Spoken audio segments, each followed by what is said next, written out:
Welcome to the Slop Temple. We pray this video helps. You start by opening the skull emoji in an editor that supports layers and transparency so you can preserve pixels. You want a fast, precise initial mask. Zoom in, activate Quick Select or Magic Wand, then set tolerance low so you don't eat the skull details.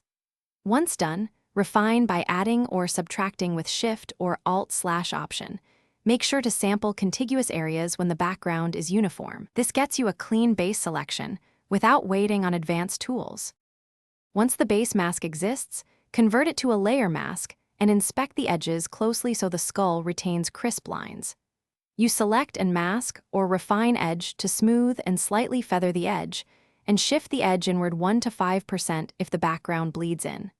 Then paint on the mask with a soft brush at 10–30% opacity to recover fine details. Make a duplicate layer to perform color decontamination or clone out leftover pixels. You finish by exporting the file as PNG24 or WebP with alpha to preserve the transparent background, and then preview it against dark and light backgrounds to confirm no halo or color fringe remains.